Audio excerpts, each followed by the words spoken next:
When a man is driving down a dark road late one night, he begins to feel sleep try to overtake him.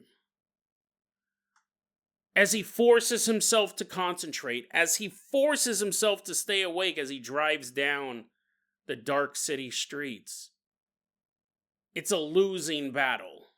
He will fall asleep behind the wheel. He will be involved in a horrendous car accident.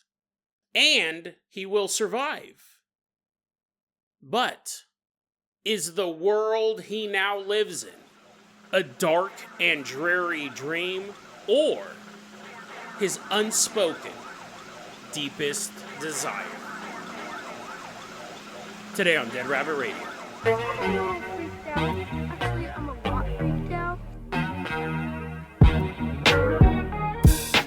Hey everyone, welcome back to another episode of Dead Rabbit Radio. I'm your host, Jason Carpenter. I'm having a great day. I hope you're having a great day too. Now today's kind of a peculiar episode. It's not normally what we do. We're only going to cover one story for this episode, but I just wanted to give it room to breathe. There's not a lot I can edit out of it. We're going to go ahead and get this bad boy started. First off, running into Dead Rabbit Radio Command for his third appearance this week. Everyone get on your feet and give it up for our legacy Patreon supporter, Jack Hayes. Woohoo! Yeah, we're all tired. He's like, yeah, I know. I don't know why I'm still on this show. You're almost the co-host at this point, Jack. Jack, we're going to toss you the keys to the Carpenter Copter. So you can, here's the thing. I'm recording this intro at 11 o'clock at night. The rest of the episode's far more energetic. You sound like you're dying. You're not making me enthusiastic. I'll tell you this. Even though I sound tired right now, this next story, it might change you. Because I'll tell you this, I covered a story like this before. I covered it years ago. It's not like a cursed episode or anything like that, but a couple of years ago I covered a story much like this one. And I still get emails to this day. People will post comments on the X board that I will see, and they'll say, man, that one episode Jason did, that really unlocked something in me that I did not know was there. I've gotten emails and YouTube comments and even comments on third-party sites like the X board saying things like that. So we're covering another story like that. So, I mean, as exhausted as I am right now sounding, trust me, the next story is awesome. I really enjoyed it, and I bet you guys will too. So let's get started. Jack Hayes, let's go ahead and toss you the keys to the world-famous Carpenter Copter. We are going to leave behind this neighborhood. Why don't you fly us all the way out to a house in the suburbs? The year is 2007. And we're about to take a look at a story that's so bizarre. The last time I covered a story like this was probably about 2 years ago, and I still get emails about it. People still talk about how that story impacted them on a daily basis. Maybe not daily basis, maybe I'm hyping it up. It's like every minute of every day. They can't stop thinking about it. I covered a story like this a couple of years ago, and I still get emails about it. Sometimes people will talk about it on the X board, the paranormal board. They'll bring it up. They'll be like, dude, I remember listening to an episode of Dead Rabbit Radio, and it's kind of messed with my head. Kind of made me think things, feel things that they hadn't thought of before. Let's take a look at this story. We're going to meet this young man. We don't have his real name. Call him David. He's 17 years old. And he said, when I started getting older, when I'm a teenager, I've got my driver's license now, I started to get a little more rebellious. I found myself running with a bad group of guys. I found myself starting down that path where even then, I knew that the people I was hanging out with, they weren't good people to hang out with. Well, one night, he was leaving one of his friend's house. Yo, see you later, man. See you guys later. Oh, bye, David. Yeah, we'll have fun time doing all sorts of unsavory things tomorrow. That's what I'm looking forward to. That's why I hang out with you guys. I love the unsavory stuff. David gets in his car to drive away. It's late. He's tired. Driving down the road at night. He starts to feel himself fall asleep. No, wake up. Past the car. Gotta stay awake, man. Oh, I'm so tired, dude. His eyelids are getting heavier and heavier. Wakes himself up. Cars flying by. Driving. We've all been there. Driving too tired. David's driving. His eyelids are getting heavier and heavier. You're driving right now. I'm all hypnotizing you. You're like, oh, I wasn't tired until I started this episode. David's eyes close shut. And then he opens them. He sees that he has veered into incoming traffic. He sees, barreling towards him, the headlights of a tractor trailer. The next thing David realizes, he's in a hospital room. What? Oh my. He opens his eyes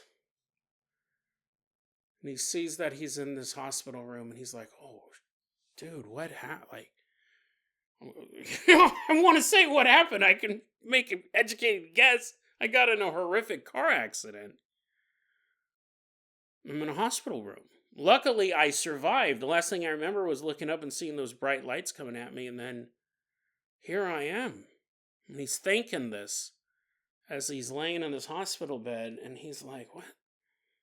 Like, how much time has passed? What's going on? And he's kind of like adjusting himself. I've spent a lot of time in hospital beds. They're not the most comfortable thing in the world, which they should be because, you're going to be sitting there for a while or laying there. David kind of starts to fidget and move, and he looks and he notices that his hands are much smaller than he remembered. And he's like, what in the world? Did I get a hand transplant? Did I throw my hands up? As the truck was coming and they gave me new hands? Like, is that something that doctors do? They're like, just give him some new hands while we bring him back to life. David's like, what the hell? Not only are his hands smaller than he remembers, but he sees that the fingernails are painted. Fingernail polish. Chipped fingernail polish across each finger. And he's like, what in the world? These doctors are getting crazy in here. He's looking at his hands, but then something else catches his eye. Yes, his hands are much smaller than he remembered, but his boobs are much bigger. David looks down and realizes that he now has breasts. And he passes out. He goes, I don't know if I passed out because of horrific injuries to my body from the car accident, or I passed out from the shock of having boobs. Right? There's a lot of women going, well, Jason, we are able to make it through the day. There's not constantly women fainting. They're like, oh no, I looked down for a second. I was typing and I looked for the letter Q. I had boobs and I passed out. A while later, David wakes up and he's laying in this hospital bed, and now there's a nurse in the hospital room, and she was checking up on him, and she goes, Oh, I see that you are awake. How are you feeling? David turns to the nurse and goes, I'm feeling much better. David has the hands of a woman, the boobs of a woman, the voice of a woman. After the last night when he was driving the car down the street and fell asleep and got in a horrific car accident, he woke up as not David. David realizes that he is now in a woman's body. He is a woman who we will call Samantha. David realizes that from the moment of that car accident, he is now somehow in the body of a woman. His first guess is, I'm in a coma. And this is all some sort of dream.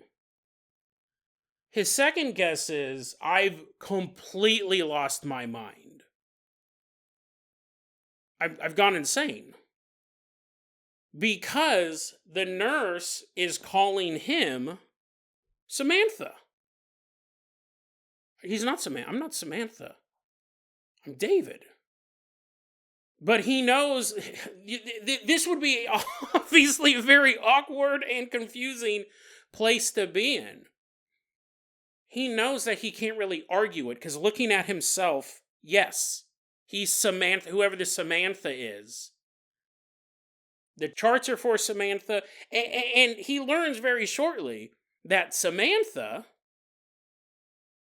is 17 years old, same age, but she was not in a car accident.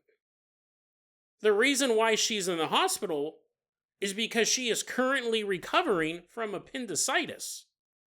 Samantha's parents come to the hospital to pick her up. She's been released. And when they walk in,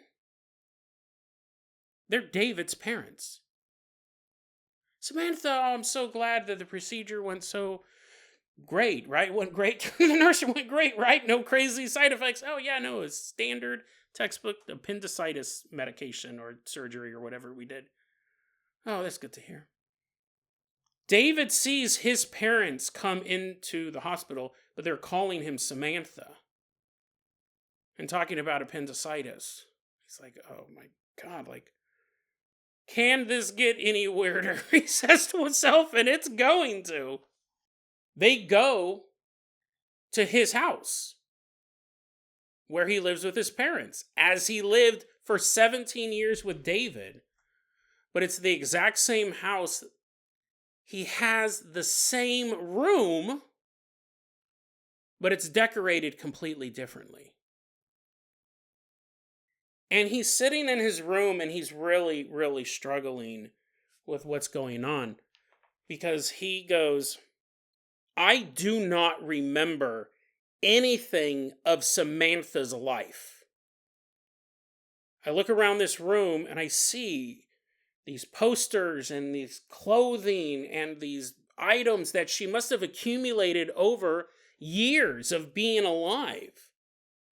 I don't remember winning the horse riding trophy, or I don't remember that participation model for 4-H Club. I don't remember any of this. I remember my life as David for 17 years. But all of this, I have no memory of it. I only have one memory, and that was my... Do you use the term old life of David or previous existence? What this story feels like, and we're not finished yet, but what this story feels like is what we talk about when we talk about the multiverse or quantum immortality. There was a timeline where David died in that car accident. And in most scenarios, when you die in one reality, you are then placed in another reality, the closest available to you, so we don't have these hiccups. If you've ever had a close call, you 100% believe that you should have died in that, but somehow you escaped death. In your old reality, you were actually killed. You did die. But you shifted to one that is so closely related from the one you left that you don't notice any differences. Now, if you continue to die constantly, you're basically Wile E. Coyote, you do keep dying. The more that happens, the more you will notice the differences. Because you'll be moving farther, and you live for 40 years in one existence. And then you dodge death. You really died in that one, so you shift to another reality. Everything is exactly the same. But then over the course of the next 20, 30 years, you start shifting more and more frequently. As you get older, you may get these diseases that kill you, or you're taking more risks, or the alcoholism finally catches up to you, or whatever. You jump off a building. You keep shifting into these different realities. Eventually you get to the point where, let's say you shift for the 39th time. That 39th reality will be very closely related to the 38th reality, but you're far away from your childhood, your first reality. So that's when things can get kind of wonky. That's the theory of the multiverse. And when we're talking about the multiverse too, we're talking about an infinite string of possibilities. So it would take more than 39 times of close calls. If anything, it could be 15,000 times you should have died, almost slipping getting out of the bathtub.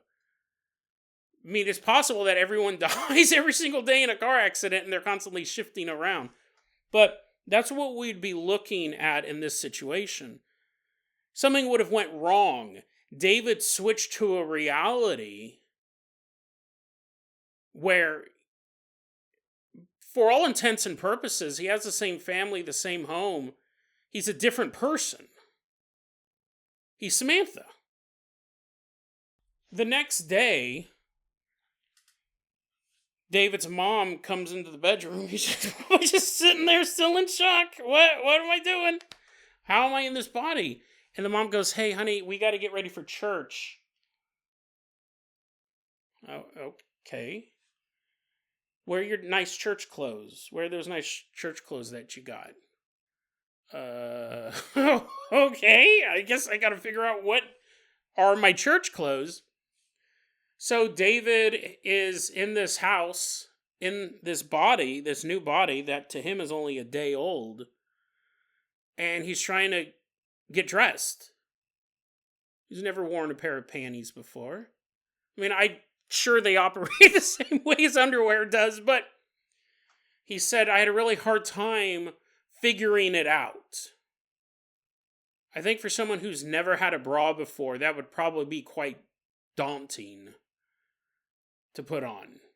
If you never ever thought you were ever going to wear a bra, and now all of a sudden you need an over-the-shoulder boulder holder, you're trying to, get it, put it on. I don't know. It's probably difficult. I don't know. It could be super easy. There's a lot of women being like, it's not that hard. Also, we don't call them over-the-shoulder boulder holders. But he's getting dressed. He goes, I had a really hard time getting my clothes on. Who thought that it would be this difficult? And as part of his Sunday outfit, his mother liked her to wear heels. David's like, oh my God, what type of church is this? So he's putting on heels, and he goes, I almost fell and broke my neck. Multiple times. I almost shifted to multiple other dimensions. I had a really hard time walking in heels, because I'd never done it before. He knows that this is insane. He also knows that if he says anything, they will think he's insane. If he tries to convince anybody that he actually has no memories of being Samantha, and up until 24, 48 hours ago, he only remembers being David and something's wrong, he's in the wrong body, they will spend time trying to tell him that's not true, but eventually they will send him to a psychiatrist or a psychologist, and then he may actually end up in a loony bin.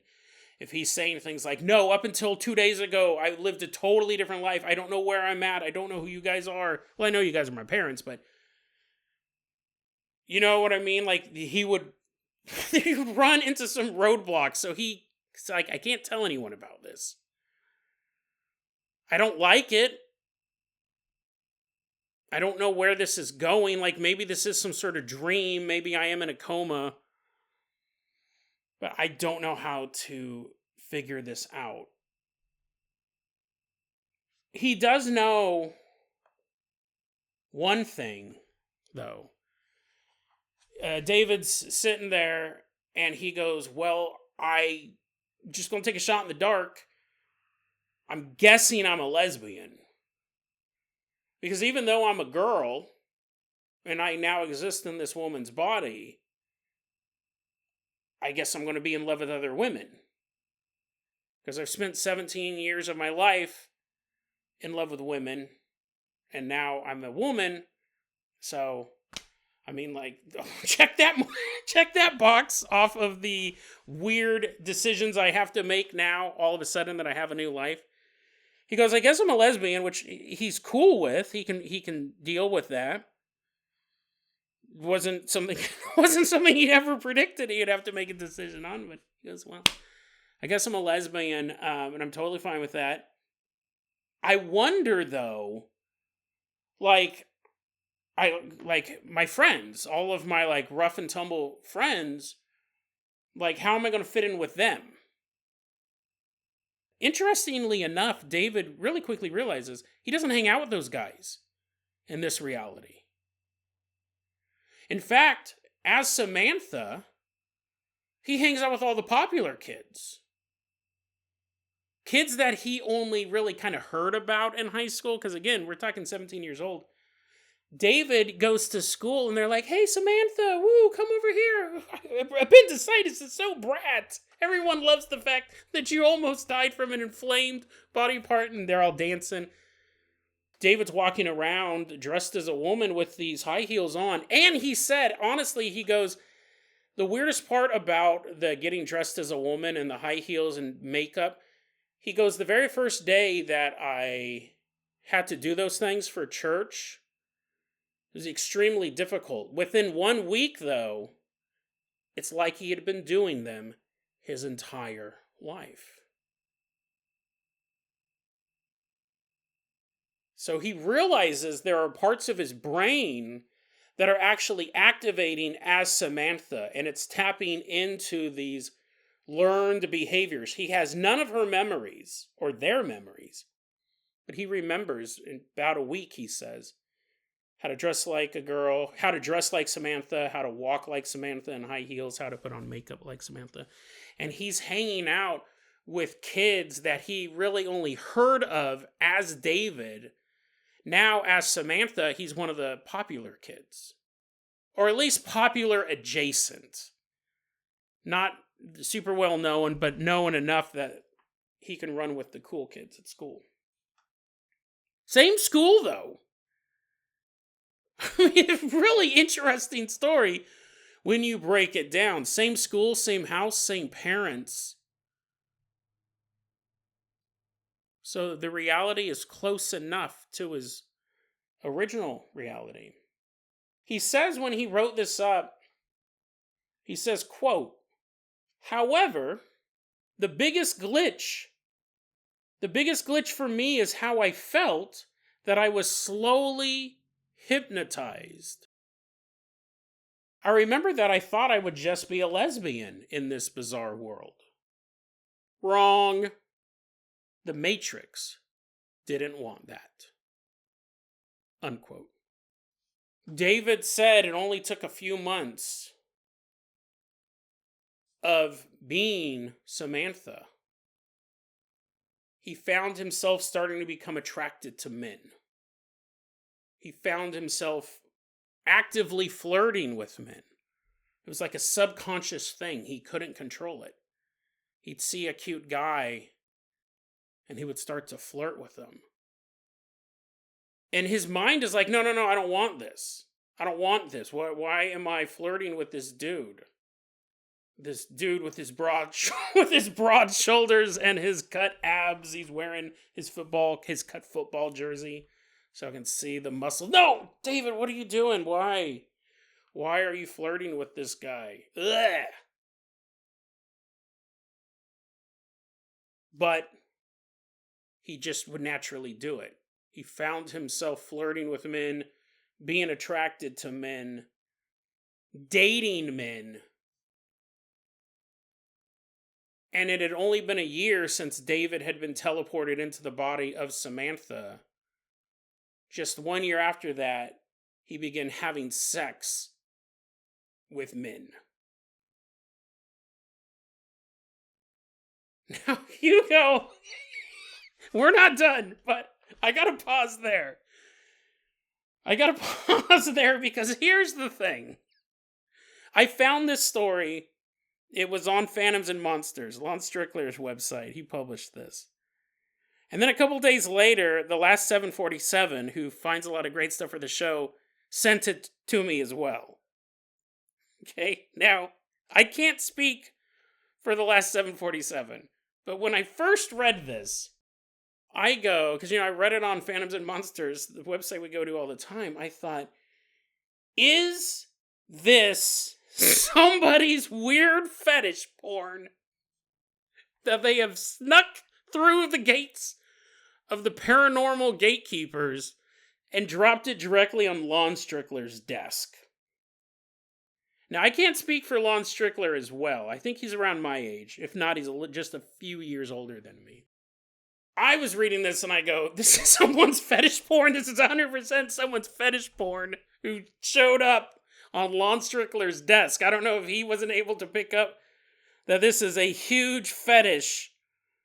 We've covered it before on the podcast, okay?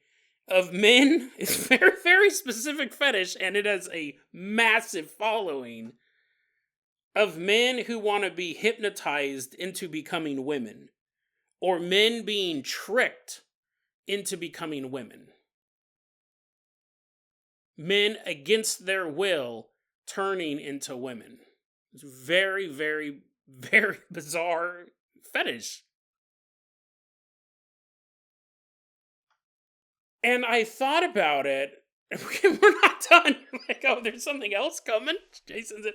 When I read this story the first time, I laughed and I go, "Oh, does Lon not know that this is obviously like fetish? This is some guy's fetish porn that he's gotten onto Lon Strickler's desk." But here's the thing.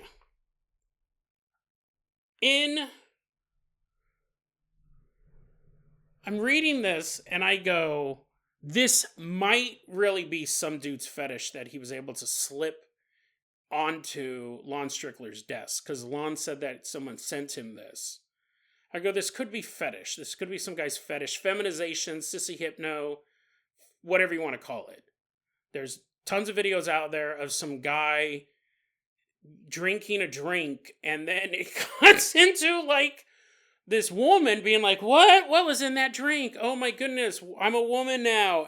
And then some guy walks in and goes, no, you're my woman now. And she's like, no, I didn't mean to drink that. I'm sorry. Like, sometimes these guys owe people money. Like, oh, I lost so much money in Vegas last night and I woke up, I'm a woman now. Oh no. And then like the casino guy comes in and was like, yeah, you lost a lot of money and you owe us a lot of money, but instead of, breaking your kneecaps like we normally do, we hired scientists to create this drink that turned you into a woman, and now you're going to be my mistress for as long as I want. No. It's this fetish. It's inadvertently turning into a woman, accidentally turning into a woman, being forced to turn into a woman, or hypnotizing yourself via videos to make you think you're a woman. And not a woman, like, then you're like, oh, okay, I'm going to go become, like, a company. I'm going to go work at a company. I'm going to, like, oh, they're hiring women. Awesome. STEM night. Fantastic. No, it's that you get hypnotized and then you think you're a woman sex slave. It's called sissy hypno. You watch these videos. We've done episodes before on the past. You're like, this got really weird really quick. And I thought the previous story was weird. People watch these videos, and then you think you're a bimbo. You walk around. Bambi Sleeps is the one we covered, but there's more out now.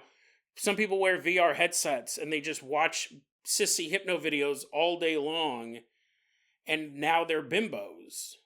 And they walk around, and they just have sex with everybody who walks by. I mean, it's fascinating subculture, to say the least. But anyways, is this what this is? Because in the world of the paranormal, when we look at multiverse theory, this is possible. And so I really was looking at this and I go, this might be someone's fetish. This really just might be someone's fetish. And I'll cover it on the show. And I could just be covering some guy's porn that he wrote, a fantasy that he wrote about himself. But however, I thought, yeah, it does sound like that. But it could also be in the world of multiverse, in the world of quantum immortality, this story is possible. This story is possible. The things that really kind of clicked in my head for me was when he had a hard time putting on the women's clothing. I go, wow, that's a little fetishy when I was reading it. And then when he literally used the term hypnotized, I was like, oh, great, this is some guy's fetish. He's slowly turning into the woman, or he's trapped in this woman's body. But I go, it could be that. But maybe it is something else. Maybe it actually is a true story. It's definitely plausible when you look at the multiverse.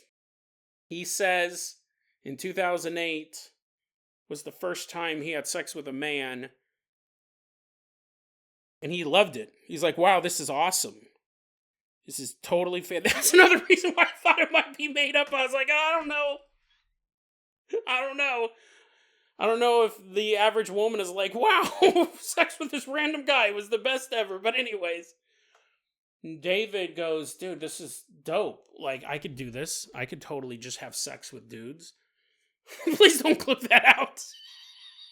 Please don't clip that out. Don't turn that was David said that, not me. Samantha said it technically, but now this happened back in 2007. And this story was recently sent to Lon Strickler. So it's been what's the math there? 17 years, something like that? David goes, listen, I'm 30 years old now, and I'm still Samantha. Up until that day I woke up in the hospital, I have no memory of Samantha. The first 17 years of her life. I have the 17 years of David's life. And then since then, he has lived as Samantha. And he has accepted it. He still knows that he is David, but he also knows it's not an either or thing, it's the same. David and Samantha are the same person.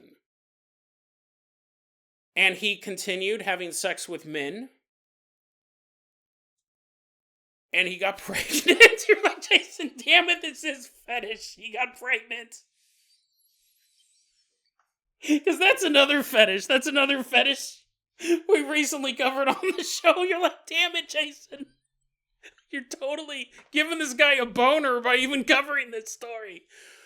David says eventually he ended up getting married to a man, and beautiful wedding dress, so tight on her.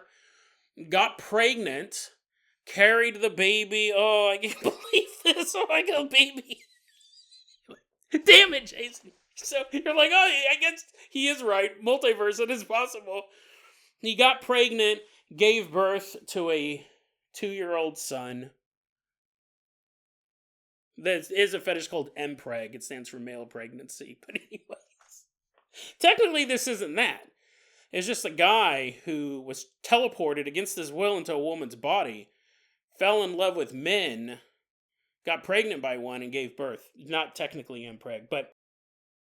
So now, once a wayward teen is a happy mother of one child, possibly have more in the future, not ruling that out. Samantha has found happiness in the arms of another man. It's interesting because at this point, David goes, I'm not panicked. Like, the panic that I originally had at the time is gone.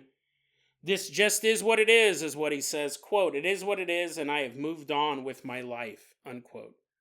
Which is fair. I think you would have to do that in that situation. Now, there is a possibility, yes, that this is some guy's fetish that he got posted into the world of the paranormal. That's possible. It's kind of likely, but let's set that aside. In the multiverse, this is definitely possible when you get shifted into wrong reality. This is kind of what we call the Mandela effect. When you remember stuff from your childhood that's not the same. Berenstain Bears, for example. The spelling of the Berenstain Bear books. Different how a lot of us remember as children than it is today. The idea is there was some sort of calamity that caused millions of people to die around the same time, and they got shifted from one timeline into the next. And we got shifted to a similar enough timeline that a lot of stuff looks the same, but it's different enough that it's like book titles or song lyrics or whatever that are different. But then there's even another theory that I have, right? We have fetish porn, we have multiverse theory. It's so funny that those two are like next to each other, right? Could be either or. Could be one or the other. But then I also thought there's actually a third option. We'll wrap it up like this. Episode's going kind of long. A more likely option. Samantha was always Samantha. Samantha was always Samantha, and Samantha suffered some sort of adverse medical event. Or, during the appendicitis episode, or had some sort of mental breakdown related to that or unrelated to that, that created this quote-unquote David in her mind. That the whole reality, the 17 years that David remembers, that's the hallucination. That's the dream. That's actually probably more likely than even the other two. That Samantha was always Samantha, but suffered some sort of mental breakdown and created this retroactive life. There is a form of schizophrenia. We've covered it on this show. I think it's so terrifying where you can hallucinate backwards in time. It's not as cool as it sounds. That's out. You're like, wow, dinosaurs chasing me? I can't wait to get schizophrenia. You can see someone walking down the street you've never seen before, and they look at you and they kind of wave, they're like, hey, how you doing, neighbor? And then you will hallucinate that person being your third grade math teacher, and that person being the cabbie who picked you up one day, and that person could be the airline pilot who's like, okay, everyone, hold on, doing loop-de-loops. None of that happened. You weren't even in a plane with a pilot cool enough to do loop-de-loops. You never took a taxi. All of that stuff can be hallucinated, and this person that you've just met, you remember them. That's terrifying. It's terrifying for the person walking down the street, because all of a sudden, you think they are gang stalking you. You think they've abused you your whole life. They think you're a horrible, horrible, most evil person on earth. You've never met them before. But they remember you pushing them into the mud. They remember you breaking into their house when you were 11 or whatever. It's terrifying. So that's possible too, that she could just have some mental illness and it's manifesting this way. She believes David is the dominant. Because that's what's interesting. David, even though he uses terms like hypnotize and it is what it is, he still sees himself as David in Samantha's body. He doesn't write this saying, well, as a 30-year-old woman. No, he knows. He's still thinking this is a glitch. Or it's all in my head. My head. David's head. He's never completely become Samantha. He never regained any of her memories. But he knows instinctively how to act like Samantha. But even now he considers himself David. Even though he is giving birth to children and having sex with men. Probably just one man now that he's married. But those aren't activities he ever thought he would be a part of. He is doing those things. He's participating in those things. He's David in Samantha's body. Even to this day, he doesn't see himself as fully absorbed into Samantha. We really got to wrap this episode up. This episode's going really long, but I want to say this. A long time ago, we did an episode about a guy whose best friend and girlfriend came to him one day and said, we've switched bodies. And his best friend, who was a boy, his best friend is now in his girlfriend's body, and his girlfriend, her brain is now in his best friend's body. And no one could figure out how it happened. It took a while just to convince him that this had happened. And then eventually he realized that they were slowly starting to just, for lack of a better word, be hypnotized by the original personalities. He goes, I was banging my best friend in my girlfriend's body. Like, we continued to have a relationship. And it's not like their personalities ever reverted back to normal. My best friend is still in my girlfriend's body.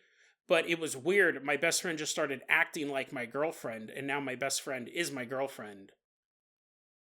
their personalities never switched back. They just got used to the body they were in. I told that story probably about 2 years on the podcast, and people go, man, that story made me feel some weird things. I still get emails. And people who post on the export, they're like, dude, that episode he covered made me uncomfortable. It made me uncomfortable on multiple levels. I don't know why. And a lot of people, that episode kind of triggered something in them. Maybe a fetish, maybe a new fetish. Maybe a guy was like, oh, that story sure was cool. Maybe a new fetish. This story, I don't know if it's going to have the same lasting impact. It's definitely a weird one. It could be mental illness with all these false memories. It could be fetish porn that snuck its way into the world of the paranormal. Or it could actually be the story of a man who died in one reality and entered his female version, his female equivalent, in our reality. For some people, that may seem like a blessing. For others, a curse. But for David, it's a reality. It is what it is, he says, as he holds his 2-year-old child. You're like, Jason, just wrap the episode up. Oh, his cheeks are full of blush. Oh, he's pregnant again. He's pregnant again. Him and his husband decided to have another one. As his stomach grows day by day, clothes getting tighter, still wearing that wedding dress, never changed. Wearing high heels and a wedding dress. Oh, this baby in me continues to grow.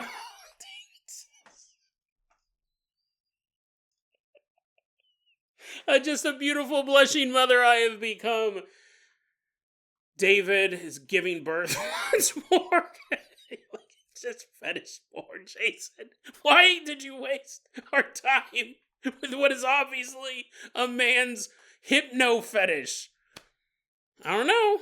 Could be real. And in the world of the paranormal, we don't know for sure. Unless, of course, this guy comes forward and says, oh no, I totally wrote that. I'm totally into sissy hypno. But don't clip that either. He said that. I didn't. He said that. That wasn't me. DeadRabbitRadio@gmail.com is going to be our email address. You can also hit us up at Facebook.com/DeadRabbitRadio. TikTok is @DeadRabbitRadio. Dead Rabbit Radio is the daily paranormal conspiracy and true crime podcast. You don't have to listen to it every day, but I'm glad you listened to it today. Have a great one.